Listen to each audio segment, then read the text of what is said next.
This is Ferdinand Marcos, the 10th President of the Philippines. Who is Ferdinand Marcos? He was born on September 11, 1917, in the municipality of Sarat, part of Ilocos Norte province. He went to school in Manila and later attended law school at the University of the Philippines. Before Marcos went for presidency, he first became a member of the Philippine House of Representatives from 1949 to 1959, Philippine Senate from 1959 to 1965, and Senate President 1963 to 1965. Then Marcos won for presidency on December 30th, 1965, and stayed until February 25th, 1986, which made him the longest president to stay at the Malacanang place for 21 years. The Marcos family. Imelda Marcos, born on July 2, 1929 in Manila, the capital city of the Philippines. After 11 days of meeting Ferdinand Marcos, they tied a knot in a small civil ceremony.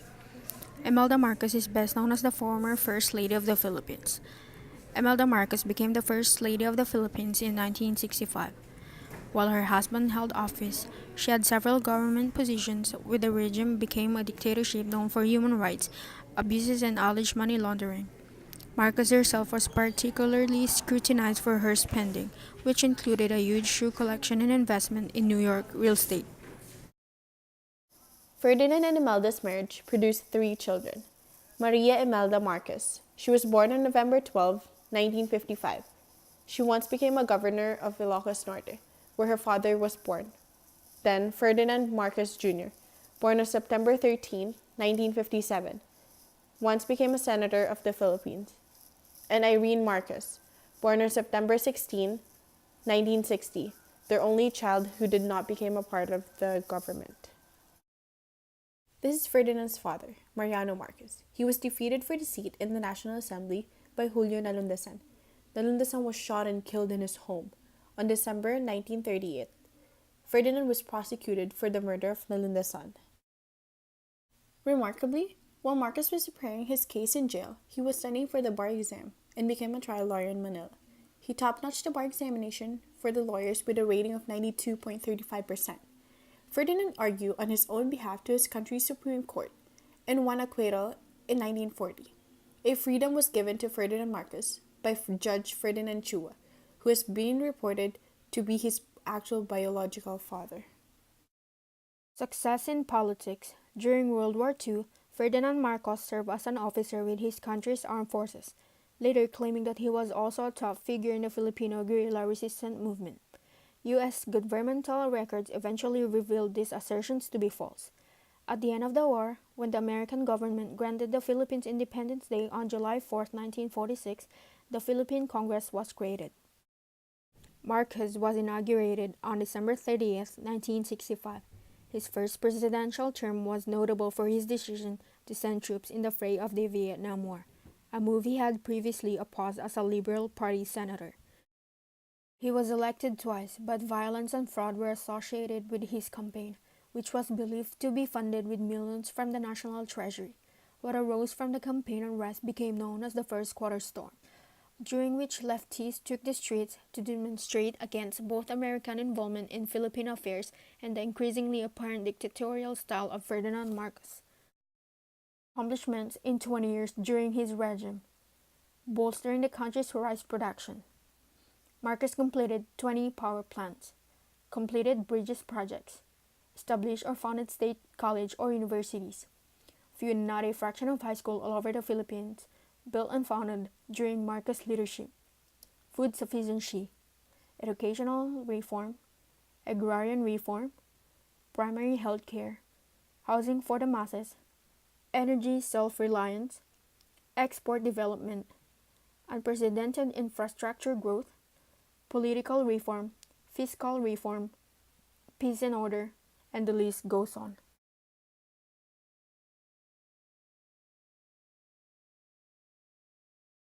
Ferdinand Marcos declares martial law.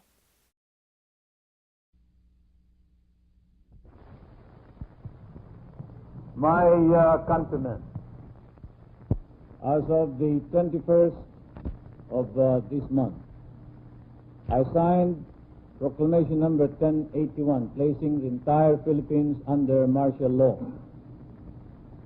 This proclamation was to be implemented upon my clearance. And clearance was granted at 9 o'clock in the evening of the 22nd, last night. I have proclaimed martial law in accordance with the powers vested in the President by the Constitution of the Philippines. The proclamation of martial law is not a military takeover. I, as your duly elected President of the Republic, use this power, which may be implemented by the military authorities, but still is a power embodied in the Constitution to protect the Republic of the Philippines and our democracy. A republican, a democratic form of government is not a helpless government. When it is imperiled by the danger of a violent overthrow, an insurrection, or a rebellion, it has inherent and built-in powers wisely provided for under the Constitution. Such a danger confronts the Republic of the Philippines.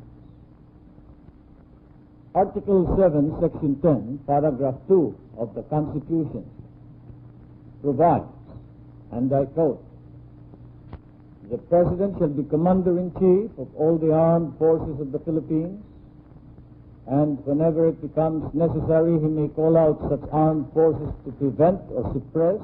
Speaking of martial law, Duterte, the current president of the Philippines, had recently declared martial law because of Maute, an ISIS group attack in Marawi City in Mindanao, where Duterte used to be a mayor of.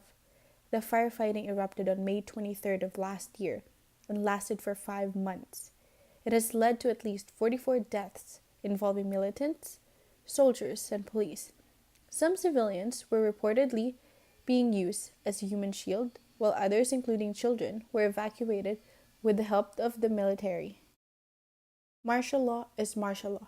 It could not be any different from what President Marcos did, Duterte stated. On August 21, 1983, the previously jailed Benigno Aquino Jr. returned from his long exile to offer the Philippine people a new phase of hope, but he was shot and killed as he stepped off the plane in Manila. Countrywide demonstrations followed in the wake of the killing. Marcos launched a civilian-based independent commission whose findings implicated military personnel in Aquino's assassination, although it has since been suggested that Marcos or his wife had ordered the murder. With his health falling and support for his regime fading fast, on February 25, 1986, Ferdinand Marcos and much of his family were airlifted from Manila Presidential Palace, also known as the Malacanang Place, going into exile in Hawaii. Evidence was later uncovered showing that Marcos and his associates had stolen billions from the Philippine economy. Focusing on racketeering charges, a federal grand jury then indicated both of the Marcoses, but Ferdinand died in Honolulu in 1989 from a cardiac arrest after suffering from an array of alignments.